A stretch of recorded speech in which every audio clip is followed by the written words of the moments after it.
스물두 살의 여성 마흐사 아미니가 의문사한 다음 날부터 시작된 이란의 반정부 시위가 해를 넘기며 진행되고 있습니다. 1979년 이란 이슬람 혁명 이후 가장 오래 이어지는 반정부 시위에서 목숨을 내놓고 싸웠던 이란인들, 이란의 여성들은 조금씩 가시적인 결과물을 얻어내고 있습니다. 가장 대표적인 것이 시위의 직접 원인이 된 시민들의 복장을 단속하던 도덕 경찰이 거리에서 자취를 감췄다는 사실입니다. 현재 테헤란의 거리에선 머리를 감싸는 스카프를 쓸지 안 쓸지를 결정하는 것은 여성들 자신의 몫이 되었습니다. 국민 또는 시민으로서의 신장된 기본권을 향유하는 일은 민주주의의 성숙도를 나타내는 척도입니다. 우리 세대가 다음 세대에게 물려줄 수 있는 자랑스러운 공동체의 질서는 실질적인 민주주의를 어떻게, 얼마나 구현할 수 있느냐에 달려있다고 봅니다. 그래서 오늘 제7공화국 개헌을 말하다에서는 민주주의를 튼튼하고 건강하게 만들기 위한 기본권 강화에 대한 이야기를 하고자 합니다. 서울대학교 홍준영 명예교수와 함께 시작하겠습니다.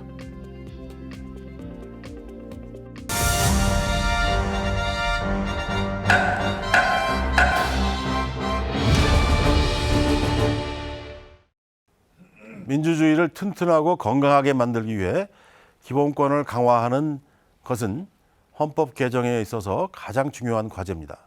그중 몇 가지를 우선순위별로 말씀드린다면 우선 알 권리와 정보 공개 청구권 등을 들 수 있겠습니다. 개인정보 보호와 통신의 자유 등을 규정하는 정보 기본권을 강화하는 것도 중요합니다. 물론 그에 앞서 양심의 자유와는 별도로 이제까지 헌법에서 분명히 하지 못했던 사상의 자유를 명문화하는 일도 필요합니다. 다음으로 중요한 기본권은 역시 표현의 자유 범주에 해당하는 기본권들입니다. 일반적 행동 자유권, 언론의 자유, 집회와 결사의 자유 등이 그런 예입니다. 다음으로는 정치적 기본권입니다. 그 중요성은 새삼 강조할 필요가 없겠죠. 참정권, 공무담임권, 청원권, 언론 출판의 자유, 집회 결사의 자유 등 국민이 정치와 국정에 참여할 수 있는 길을 열어주고 자신의 목소리를 낼 수 있도록 해주는 기본권들입니다. 정치적 기본권이 제대로 보장되지 않으면 민주주의 자체가 존속할 수 없다는 것은 보편적인 진리입니다. 정치적 기본권의 목록은 비교적 잘 짜여 있고 그런대로 잘 보장되어 있다고 볼 수 있습니다. 추가로 강조할 것은 실질적인 청원권과 선거운동의 자유를 좀 더 명확히 보장할 필요가 있다는 정도입니다. 이미 앞에서 거론했던 주권자로서의 능동적 지위를 한층 강화하게 된다면 정치에 대한 접근과 참여 역시 크게 신장되리라고 봅니다. 그 밖에 대학의 자치를 별도로 규정하거나 교육 관련 조항에서 떼어내어서 학문의 자유와 연결해서 보강하는 방안, 행정에 대한 법적 통제를 강화하고 복원한다는 측면에서 국가 배상의 예외적 배제 조항을 폐지하는 것도 필요합니다. 먼저 사상의 자유는 모든 국민은 양심의 자유를 가진다고 규정한 현행 헌법 19조를 모든 국민은 양심과 사상의 자유를 가진다로 개정할 필요가 있다고 생각합니다. 둘째, 현행 헌법은 제17조에서 모든 국민은 사생활의 비밀과 자유를 침해받지 아니한다. 제18조에서는 모든 국민은 통신의 비밀을 침해받지 아니한다라고 별도로 규정하고 있지만 인공지능, AI 기반 지능정보사회의 도래 등 그동안 진행된 정보통신 기술의 비약적 발전과 함께 획기적으로 중요성이 커진 국민의 알 권리와 자기정보 통제권, 자기결정권이죠. 정보에 대한 자기결정권입니다. 개인정보권 등을 정보기본권에 대한 조항으로 통합하는 것이 필요하다고 봅니다. 국가에게 정보의 독점과 격차로 인한 폐해를 예방하고 시정하기 위하여 노력할 의무를 부과하는 것도 중요합니다.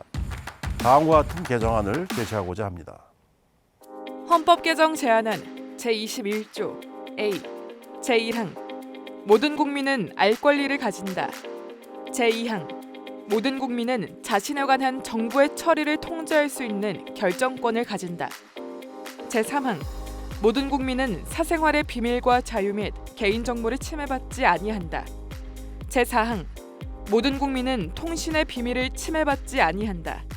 제5항 국가는 정부의 독점과 격차로 인한 폐해를 예방하고 시정하기 위하여 노력하여야 한다.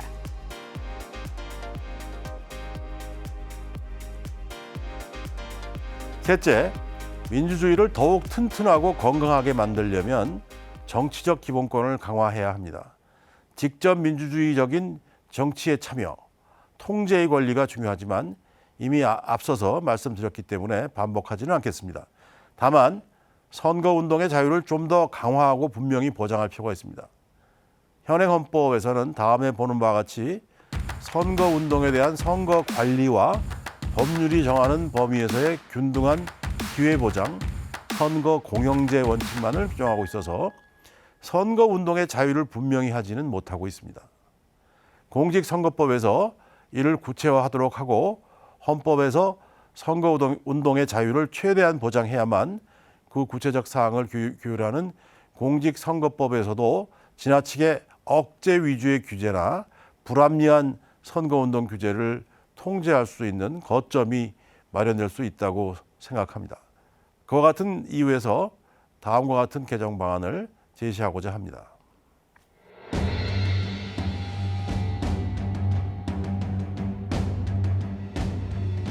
헌법 개정 제안안 제116조 제1항 누구나 자유롭게 선거운동을 할 수 있다. 다만 후보자 간 공정한 기회를 보장하기 위하여 필요한 경우 법률로서 선거운동을 제한할 수 있다. 제2항 선거에 관한 경비는 법률로 정하는 경우를 제외하고는 정당이나 후보자에게 부담시킬 수 없다. 넷째, 청원권을 좀 더 실질화할 필요가 있습니다. 현행 헌법 제26조는 모든 국민은 법률이 정하는 바에 의하여 국가기관의 문서로 청원할 권리를 가진다고 규정하고 국가는 청원에 대하여 심사할 의무를 진다고 규정하고 있습니다. 청원 수단을 문서로 제한하는 것은 변화된 시대 상황에는 맞지 않죠. 문서 말고도 모든 사용 가능한 정보통신 매체를 이용할 수 있도록 하는 것이 필요하겠습니다. 그래서 제1항에서 문서 부분을 삭제하고 제2항을 모든 국가기관은 청원에 대하여 심사하고 응답할 의무를 진다라고 바꾸는 것이 필요하겠습니다. 청원에 관한 구체적인 사항은 법률로 정한다는 조항을 신설하는 방안도 검토해 볼 만하다고 생각합니다. 헌법 개정 제안안 제26조 제1항 모든 국민은 법률이 정하는 바에 의하여 국가기관에 청원할 권리를 가진다. 제2항 모든 국가기관은 청원에 대하여 심사하고 응답할 의무를 진다. 제3항 청원에 관한 구체적인 사항은 법률로 정한다.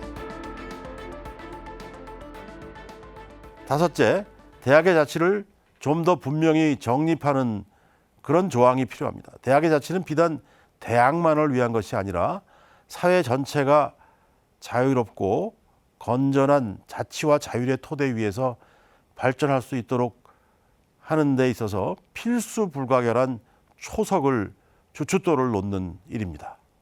그런 의미에서 교육조항에서 교육의 자주성, 전문성, 정치적 중립성과 병렬하는 대학의 자치가 아니라, 그리고 법률이 정하는 바에 의하여 대학의 자치를 보장하는 것이 아니라 국가와 사회 발전의 원동력으로서 학문과 연구의 자율성을 보장하는 차원에서 접근할 필요가 있다고 봅니다.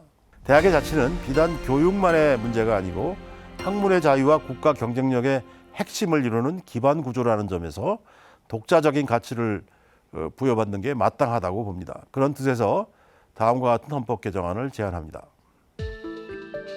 헌법 개정 제안은 제22조 제1항 모든 국민은 학문과 예술의 자유를 가진다. 제2항 대학의 자치는 보장된다. 제3항 저작자, 발명가, 과학기술자와 예술가의 권리는 법률로서 보호한다. 헌법 개정 제안은 제31조 제4항 교육의 자주성, 전문성, 정치적 중립성은 법률이 정하는 바에 의하여 보장된다.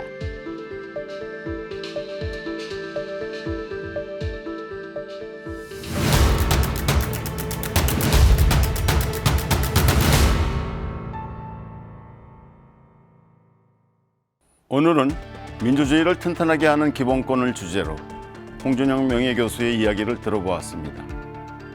민주주의에 대해 사람들은 이렇게 이야기합니다. 민주주의는 결코 최종적인 성취는 아니다.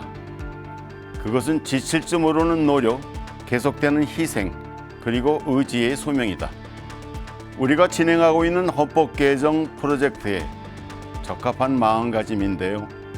우리는 이제 정제된 형태의 민주주의가 아닌 행진의 민주주의를 꿈꿔야 할 때입니다. 오늘도 시청해 주신 여러분 고맙습니다.